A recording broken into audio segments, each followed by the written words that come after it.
Masya Allah Bang, ini kita lagi di mana nih Bang? Berada alhamdulillah di Kadikoy. Kadikoy. Tepatnya berada di Daratan Asia ya? Daratan Asia di bagian Istanbul, laut- Daratan laut Asia. Marmara. Laut Marmara. Dan kita katanya di samping bangunan bersejarah ini Bang ya. Oh iya. Apakah ini? Ini adalah Hagia satu Ephemia. gereja tertua di Istanbul. Hagia Ephemia Hagia ya? Ephemia. Sama Ayah Sofia tuh Tuaan ini ya. Lebih tua ini. Masya Allah. Dan dahulu, kalau tidak salah, tempat ini dikenal sebagai Kalsedon. Kalsedon. Apa itu Ted? Kalsedon itu adalah tempatnya konsili Kalsedon. Konsili terpenting kedua dalam sejarah kekristenan setelah konsili Nikea. Iya. Kalau konsili Nikea itu di Iznik ya Bang ya? 325 masih. 325 Masehi. Di sini sekitar 330 Masehi ada konsili Kalsedon. Wah menarik. Ada di sini. Sayangnya kita tidak akan membahas itu teman-teman semuanya. Oh tapi Lili, disinilah syahadat iman Kristen itu dirumuskan. Gitu. Nanti ada tema khusus nanti kita buka. Iya. Kita akan bikin acara khusus ya. Ya. Jadi kita mau ngomongin siapa dalam kisah-kisah orang soleh sehari Ramadan Aku kita. pengen tahu tentang anak muda yang pada saat itu luar biasa.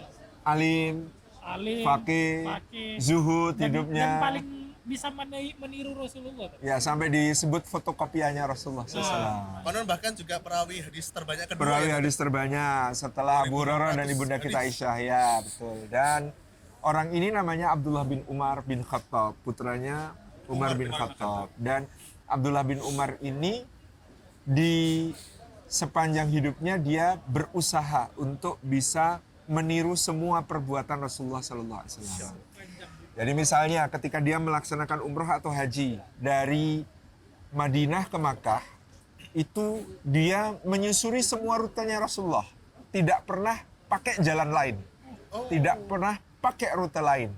Jadi dari Dzulhulaifah sampai ke Mekah, kalau Rasulullah dulu lewat situ, beliau lewat situ. Di mana Rasulullah berhenti, di situ dia juga berhenti. Saking pengen Di menirunya. mana Rasulullah sholat, di situ dia sholat.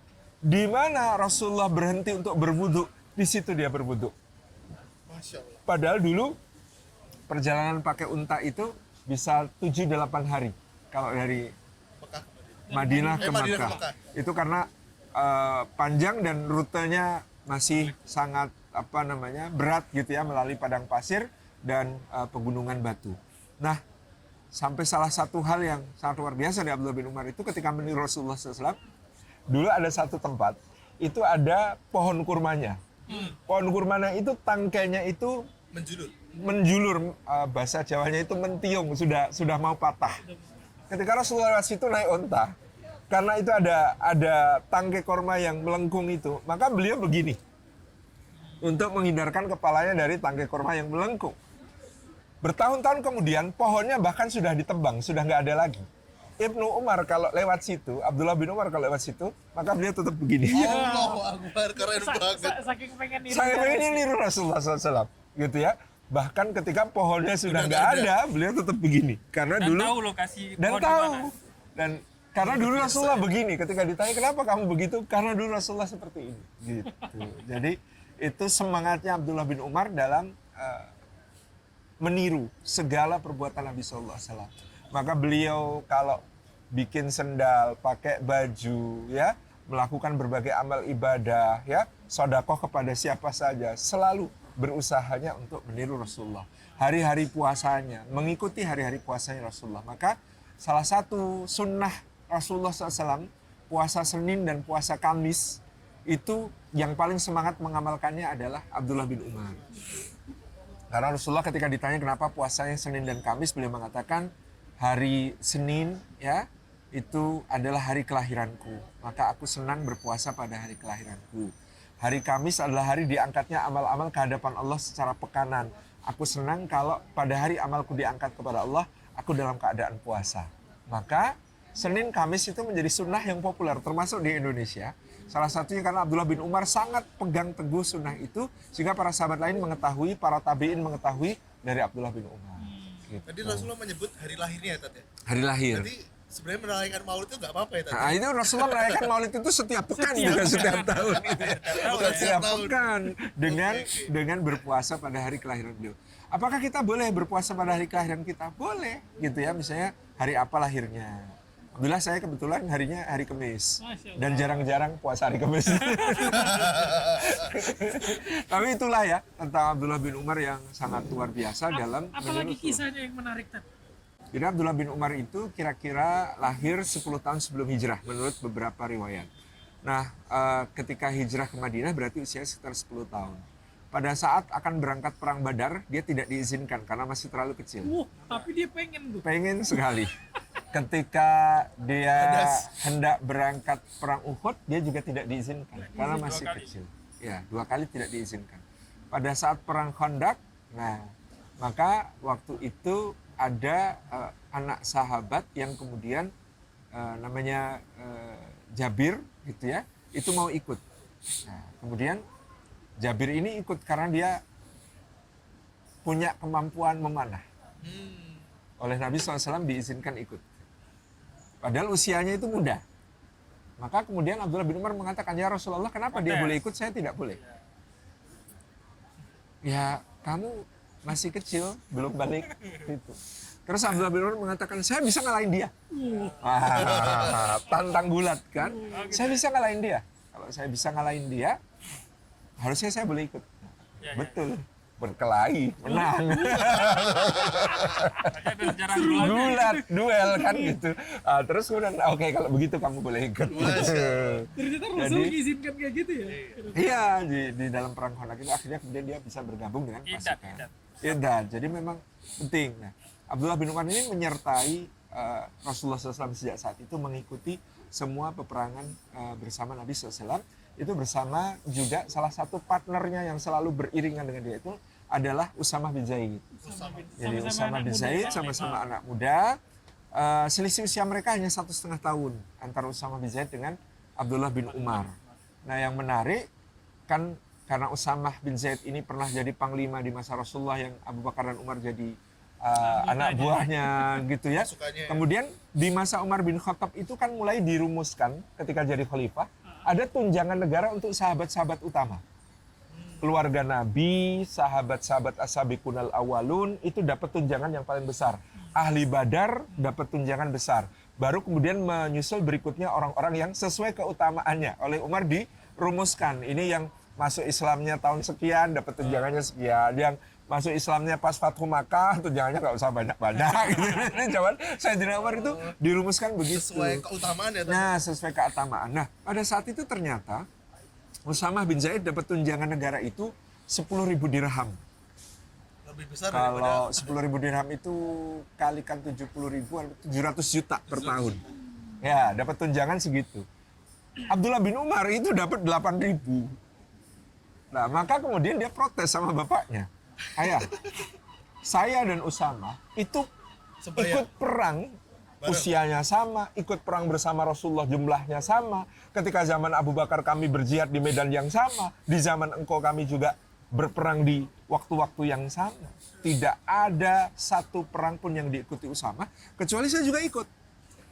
Apa alasannya ayahanda mengutamakan Usamah daripada saya? Sayyidina Umar tuh nangis ditanya begitu sama anak sendiri. Ya, maksudnya Abdullah, apakah hanya karena saya anak khalifah lalu saya dikurangi? Takutnya adalah gara-gara Umar nggak ingin dipandang ngasih banyak ke anaknya, kemudian jatah anak dikurangi gitu kan, demi citra orang tua kan gitu. Masa kok nggak adil sama saya? Karena dari semua pertempuran itu saya ikut, Usamah juga ikut. Maka jawabannya Sayyidina Umar itu nangis dan bikin Abdullah bin Umar juga nangis.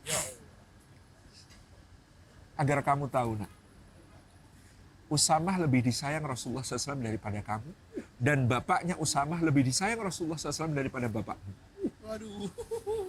Sedih Ya, guys. yang buat nangis lah. Iya, karena Usamah itu ya karena anaknya Zaid bin Harithah Iya. dan ibunya adalah Ummu Aiman yang dulu ngasuh Rasulullah waktu kecil. Maka kemudian Usamah itu kemana-mana digandeng, digendong. Kalahnya cuma Hasan Husain Usamah itu. Dalam soal disayang sama Rasulullah dan kedekatan, itu kalahnya cuma sama Hasan Husain. Kemudian yang namanya Zaid bin Harithah, itu kan pernah jadi putra angkatnya Rasulullah. Iya, sampai Umar bin Khattab belum pernah jadi putra angkatnya Rasulullah gitu ya. Mertuanya. Ya, jadi dari awal masuk Islam, Zaid bin Harithah termasuk yang pertama. Jadi dari kalangan ibu-ibu itu Khadijah, bapak-bapak itu Abu Bakar, anak-anak itu Ali, dari kalangan budak itu Zaid bin Harithah. Sedangkan Umar itu 6 tahun berikutnya baru masuk Islam. Jadi kata Umar, Usamah lebih disayang Rasulullah daripada kamu. Bapaknya Usamah lebih disayang Rasulullah daripada bapakmu. Waduh, wajar Itu yang kalau nangis ini. dikatakan. Dad. Iya, Masya Untung Allah. saya pakai kacamata hitam. Nggak kelihatan nangis. Jadi Masya Allah, Abdullah bin Umar ini kemudian oleh ayahnya betul-betul dididik untuk menjadi seorang yang sangat zuhud. Mendidik untuk bahkan kadang-kadang dibatasi dalam berbagai hal yang membuat orang itu kadang kasihan sama Abdullah bin Umar. Kasihan betul jadi anaknya Umar. Kamu nggak bisa menikmati hidup gara-gara jadi anaknya Umar bin Khattab. Gitu ya. Memang ketat ya, Ya Tad, ya. ketat sekali. Satu hari Abdullah bin Umar itu beli daging ke pasar untuk dimasak. Kan makan daging juga sesekali. Ketemu bapaknya di jalan. Kamu beli apa? Beli daging, ayah. Buat apa? Ya saya mau makan. Kenapa kamu beli daging? Apakah semua kaum muslimin setiap hari makan daging? Aduh. Kena mental. Itu udah gak enak lagi dagingnya. Apakah saya salah kalau saya mau makan daging? Kamu tidak salah. Tapi kamu anak khalifah. Kamu beli daging di pasar, dilihat orang. Orang akan mengatakan itu anak khalifah beli daging banyak sekali. Saya padahal lagi pengen banget. Apakah setiap yang kamu pengen harus kamu dapatkan? Ya Allah. Jadi memang luar biasa. Sayyidina Umar itu soal membatasi keluarganya. Gitu ya, dalam soal hal-hal seperti itu. Jadi, Zuhud ya. ya, dan itu terjadi berulang kali pada Abdullah bin Umar. Ya, sampai kadang-kadang anak itu harus ngalah. Jadi pembagian kain, ada satu ghanimah dari sebuah peperangan itu kain-kain bagus. Dibagi-bagi oleh Sayyidina Umar kepada para sahabat. Sayyidina Umar itu pakai kain itu dijadikan baju, kemudian beliau naik mimbar satu hari. Hendaklah kan bertakwa kepada Allah dan taat kepada pemimpin. Berdiri seorang sahabat. Dikatakan waktu itu yang berdiri adalah sahabat utama Ubay bin Ka'ab radhiyallahu anhu. Kata Ubay bin Ka'ab, kami tidak akan mendengar dan taat sebelum kamu jelaskan pakaianmu, wahai Amirul Mukminin. Jatah kami kecil-kecil, pakaianmu besar sekali. Ya memang badannya Umar tuh besar gitu kan. Aduh. Maka Umar bin Khattab kemudian mengatakan, Abdullah bin Umar berdirilah. Abdullah bin Umar berdiri kemudian menjelaskan, tubuh ayah saya sangat besar sehingga jatah kain dari Baitul Mal yang dibagi untuk semua sahabat tidak cukup untuk beliau jadikan pakaian. Maka bagian saya serahkan kepada beliau untuk menambah supaya baju itu cukup untuk beliau. Masya Allah. Jadi Salah anak ya. di masa Umar itu seorang khalifah pidato di mimbar mengatakan dengarlah dan taat kepada pemimpin. Ada anak buahnya, warganya, rakyatnya bisa protes. Sebelum Anda jelaskan pakaian Anda, saya tidak akan mau mendengar dan saya tidak akan mau taat. Dan kerennya dia nggak pakai lisannya dia. Nggak pakai. Jadi gelas anak air. jelaskan gitu. Sekarang gimana pemimpin-pemimpin yang pakai merek-merek branded mahal gitu ya itu? Gila ini. Yang mobilnya Rubicon, Waduh, yang waduh. Harley gitu Waduh, ya. waduh. Iya. Kita Yang nggak penting dihapus dari Instagram. Ya. Jangan sampai ada rakyat bilang saya nggak mau bayar pajak sebelum petugas Wah. pajak menjelaskan dari mana hartanya gitu ya. Oke, Tad, kembali ke Abdullah bin Umar, Tad. Nggak, ini hanya contoh. Pada masa itu kepemimpinan Rubiconnya itu bagus. kepemimpinan itu luar biasa ditegakkan dengan cara seperti itu. Maka Abdullah bin Umar ini tadi seorang yang waktu itu juga dibina untuk menjadi ahli ibadah oleh bapak. Bapaknya ngadu sama Rasulullah, saya tuh suka bangunin anak saya Abdullah bin Umar untuk sholat malam, tapi agak susah dibangunin gitu ya. Kemudian Rasulullah sesan tersenyum dan kemudian Rasulullah tuh nunggu Abdullah bin Umar nggak datang ke majelis. ketika Rasulullah lihat Abdullah bin Umar nggak datang ke majelis, beliau bersabda begini. Sebaik-baik lelaki adalah Abdullah bin Umar ketika dia sholat malam. Nah, maka kemudian kan jamaah bubar. Nah, lalu kan ada orang ketemu Abdullah bin Umar. Abdullah bin Umar, tadi kamu datang nggak ke majelis Rasulullah? Enggak. Memangnya kenapa? Tadi Rasulullah bersabda tentang kamu. Apa sabdanya? Sebaik-baik lelaki adalah Abdullah bin Umar ketika dia sholat malam. Jelep kan gitu.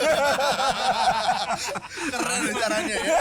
Maka ketemu lagi sama orang lain. Abdullah bin Umar tahu nggak tadi Rasulullah bersabda tentang kamu? Apa? Sebaik-baik lelaki adalah Abdullah bin Umar ketika dia sholat malam.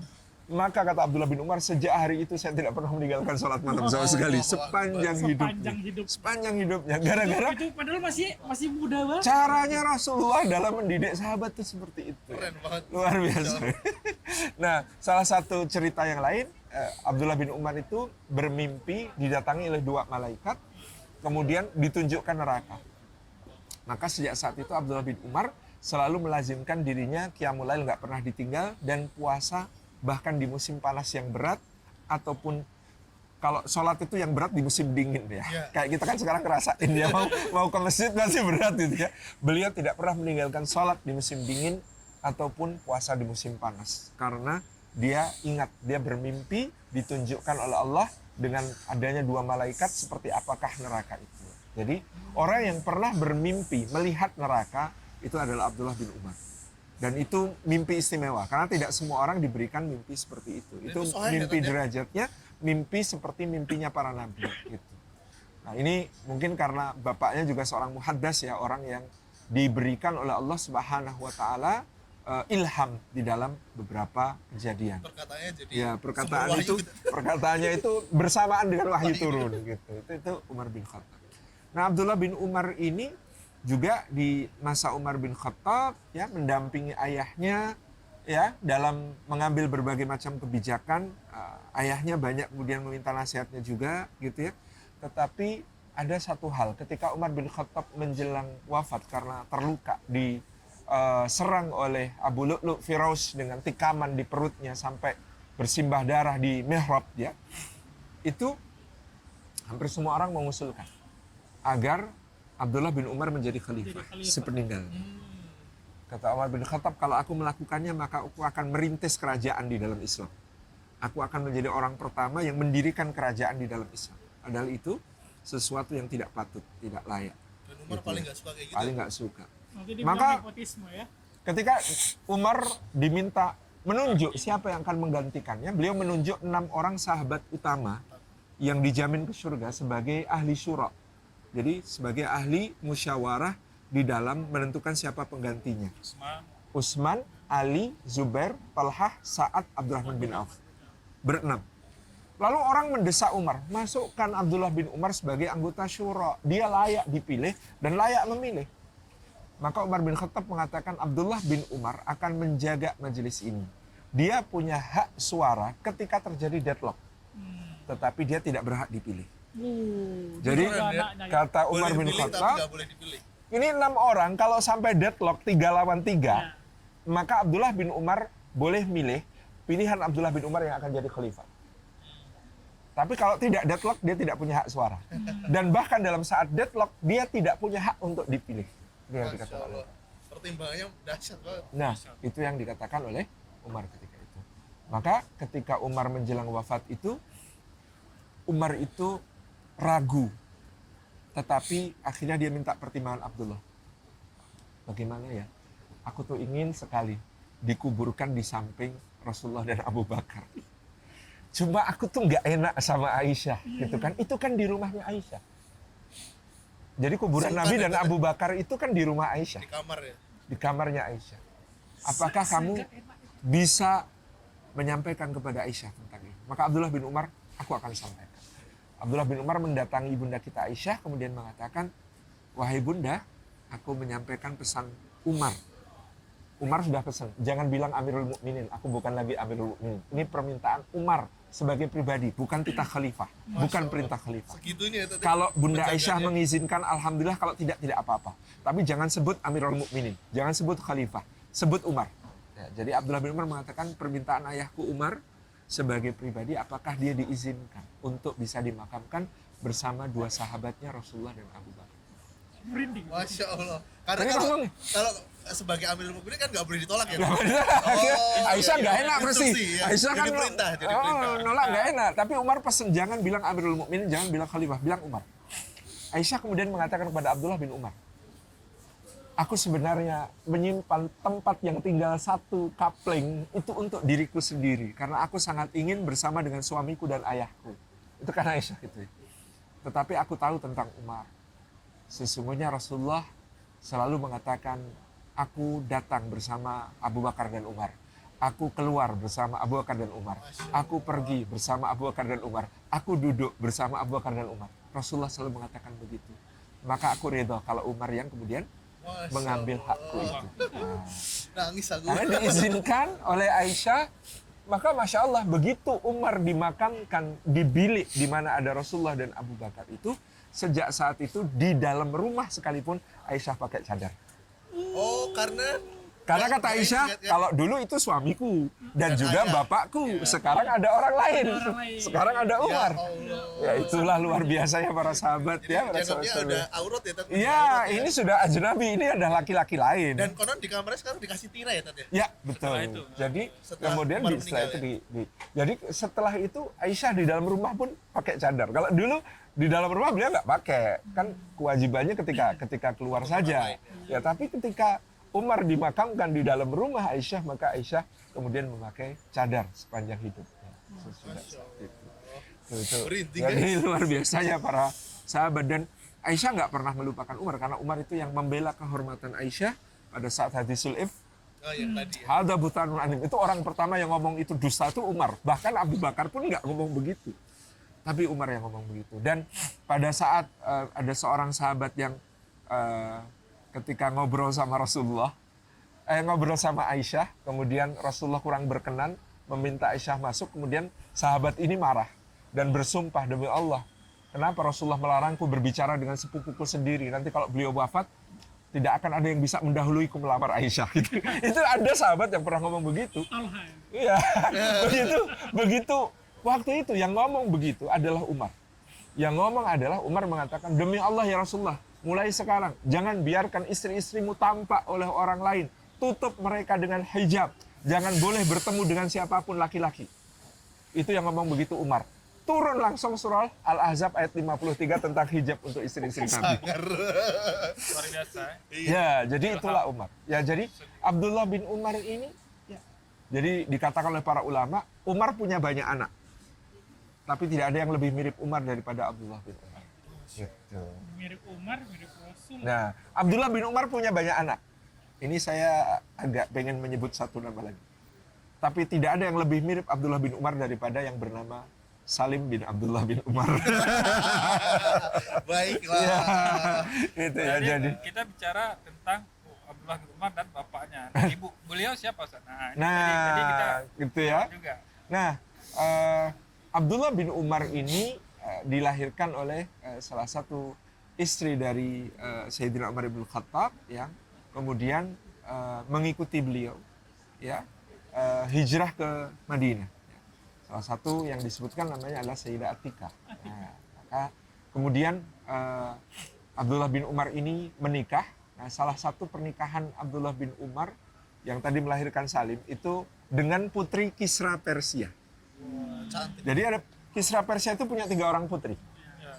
Ketiga orang putri ini kan ketika kemudian terjadi Futuh Persia, mereka menjadi tawanan. Dibawalah ke Madinah, ditawarkan kepada mereka Islam. Mereka pun masuk Islam tiga-tiganya. 3 putri ini ditawarkan mau menikah dengan siapa?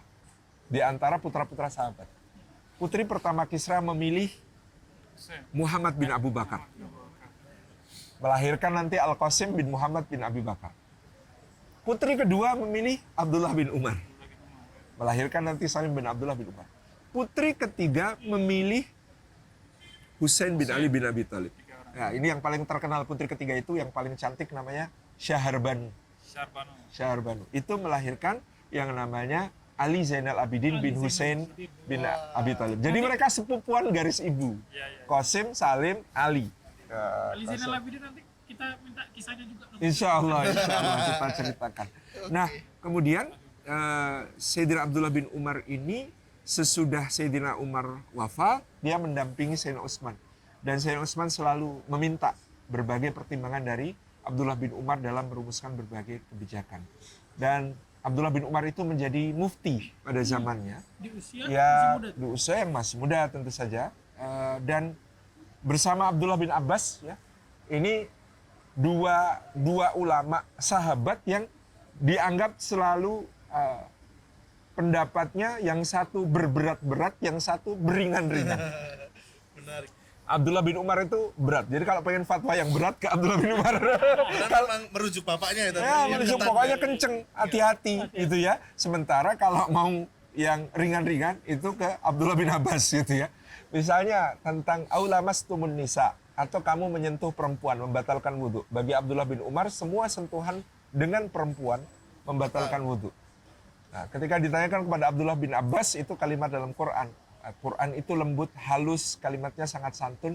Maksud lamastumun nisa itu kalian berhubungan dengan istri. Metafora Iya, ya, Tad, ya. metafora. Itu bedanya Abdullah bin Umar dengan Abdullah bin Abbas. Menarik. Abdullah bin Umar kalau sholat lama, panjang bacaannya gitu kan. Sehari itu beliau bisa sholat sekian banyak. Abdullah bin Abbas pernah sholatnya cepet banget. Pas ditanya. Ketika ditanya, kenapa anda sholatnya cepat sekali wahai Ibnu Abbas? Kata Ibnu Abbas, setan ingin menggodaku dan merusak sholatku. Aku tidak memberi dia kesempatan, maka aku percepat sholatku. Jadi kalau kita mau Kayak saya Ibnu Abbas. Abdullah bin Abbas. kalau ada yang sholat cepat berarti standar Dalilnya itu, dalilnya itu. Ya, kalau dia tahu ya. Kalau dia tahu dalil. Akhirnya kita ketemu fatwa. Nanti kita bahas tentang Abdullah bin Abbas. Siap. Nah, jadi kalau Abdullah bin Abbas itu kan dasarnya adalah Rasulullah itu nggak pernah negur orang yang sholatnya pendek. Beliau negur orang yang sholatnya panjang dan menyusahkan kaumnya, itu ditegur. Tapi kalau sholatnya cepet itu nggak pernah ditegur. Yang buat ada penjabat waktu, itu ya. kayak ada yang waktu itu sholat qul huwallahu Itu malah dipuji. Dipuji. Ya, gitu. Jadi benar. seperti itu. Oke, Nah, tim Abdullah bin Abbas. Abdullah bin Umar ya. ya, Abdullah bin Umar mengalami masa yang berat ketika terjadi fitnah di kalangan umat Islam, terutama pada saat itu terjadi setelah terbunuhnya Sayyidina Ali bin Abi Thalib, ya, dan perpecahan di kalangan umat Islam. Waktu itu ada nasihat menarik Muawiyah kepada anaknya Yazid bin Muawiyah. Nah, tentu konteksnya politik, bahwa Sayyidina Muawiyah bin Abi Sufyan pengen mempertahankan kekuasaan di keluarganya. Dia ngomong sama Dinasti. anaknya Yazid, siapa yang harus kamu khawatirkan? Satu, Hussein. Karena dia punya ambisi. Yang kedua, Abdullah bin Zubair. Karena dia juga menginginkan kekuasaan. Bagaimana kalau Abdullah bin Umar? Tanya Yazid bin Muawiyah. Maka Muawiyah menjawab, tenanglah tentang dia. Karena dia sudah dikalahkan oleh ketakwaannya. Secara politik, Abdullah bin Umar tidak bahaya. Kata Muawiyah, secara politik Abdullah bin Umar tidak bahaya. Yang bahaya Abdullah bin Zubair dan Husain. Karena mereka punya pendukung dan mereka punya ambisi. Tanya lagi, Abdullah bin Abbas gimana? Abdullah bin Abbas cerdas, tapi dia tidak punya ambisi. Sama dengan Tidak pengen soal politik. Untungnya itu, gitu ya. Kalau Abdullah bin Umar sangat aman. Karena dia sudah dikalahkan oleh ketakwaannya. Dia urusannya ibadah, ngajar. Gitu Tapi kalau aja. orang bertakwa terlalu bertakwa tidak cocok masuk politik. Sayang kalau masuk politik nanti dia diakalin melulu gitu ya. Sayang sekali. Jadi pernah Abdullah bin Umar ditanya tentang khalifah. Bagaimana tentang Muawiyah bin Abi Sufyan? Aku belum pernah, kata Abdullah bin Umar, menemui orang yang mengelola pemerintahan sebaik Muawiyah. Kaget orang-orang dengar Abdullah bin Umar ngomong begitu. Bagaimana dengan Utsman dan Ali? Utsman dan Ali jauh lebih utama. Tapi soal mengatur pemerintahan, Muawiyah lebih cerdas. Pengakuannya Abdullah bin Umar adalah Utsman dan Ali lebih afdal daripada Muawiyah. Lebih utama, jauh lebih utama. Tapi kalau soal memperlakukan orang dalam politik, Muawiyah lebih cerdas, lebih baik. memang politisi gitu ya, memang politisi. Kayak ya kalahnya dari Abu Bakar dan Umar saja ini Muawiyah. Ya. Sampai ketika kemudian ditanyakan, kamu kalau ketemu Muawiyah baru akan terasa.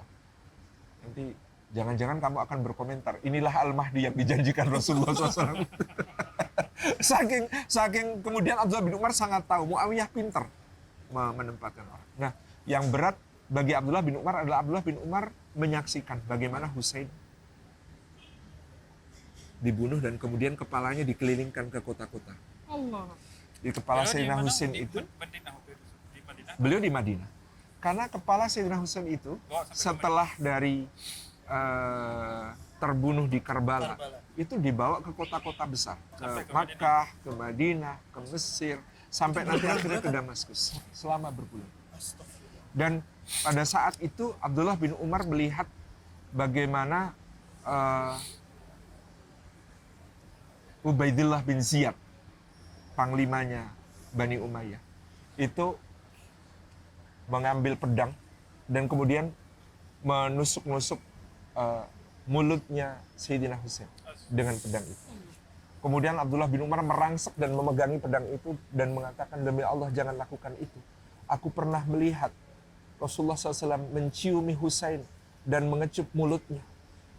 Ini tempat di mana bibir Rasulullah pernah diletakkan. Singkirkan pedang najismu dari sana. Gara-gara itu Abdullah bin Umar kemudian juga dimusuhi oleh Bani Umayyah. Dan kemudian dikatakan ketika beliau meninggal di usia lebih dari 90 tahun. Umurnya pada saat panjang itu, ya? umurnya panjang. Itu beliau wafat karena sebuah panah beracun yang ditembakkan oleh anak buahnya Al-Hajjaj bin Yusuf As-Saqafi, panglima Bani Umayyah, di kaki beliau ketika sholat. Qadarallahu masyafa'al. Dan beliau namanya harum sampai hari ini dalam ilmu, dalam zuhud, dalam amal ibadah seperti yang kita ketahui. Masya Allah. Kita menemukan kisah Abdullah bin Umar ini mulai dari lucunya, keceriaannya, Ada heroiknya. hubungannya yang penutupnya ini ada hubungannya dengan bulan Ramadan tentang Abdullah apa bin itu? Umar. Oh ya. Bahwa Saya tahu ini amal yang jarang dilakukan orang. Ah, Dan Jadi, cuma boleh dilakukan oleh seorang pasangan ya, Tan? apa Jadi, tuh, apa tuh, Tan? Ini berbuka harus kita berbuka puasa tidak harus makan dan minum. terus. Beliau memfatwakan berbuka puasa dan beliau mengamalkan berbuka puasa itu boleh dengan hubungan suami istri. Jadi azan nih, Bang, langsung gas. gas. Oke, ini buat yang sudah Ya suami sudah istri, menikah. Antum nggak bisa, Oh, iya. aku bisa. Oh, iya. Nanti kita coba. Aduh, pulang dulu, Mas. Baik begitu. Insya Allah. Baik, terima kasih Ustaz atas kisah Abdullah bin Umar Nanti, yang Masya nanti Allah kita ya. ke tempat lain, kita cerita-cerita lagi lah. Tentang sahabat-sahabat lain. Oke. Sebelum berpisah, kita perlu pesankan, ajak teman-teman lain untuk mendaftar. Karena insya Allah series kisah-kisah orang soleh sepanjang bulan Ramadan ini, bagi peserta ada grand prize hadiah umroh bersama Tiga Imam. Masya Allah. Nanti Idul Fitri, Kita umumkan. takbiran itu kita umumkan. Ya. Oh, jadi semakin merasakan kemenangan. Makin Betul. pengen takbiran. Ya. Baik, gitu ya. Kita pamit. Sukses. Assalamualaikum. Bagus ya kotanya ya.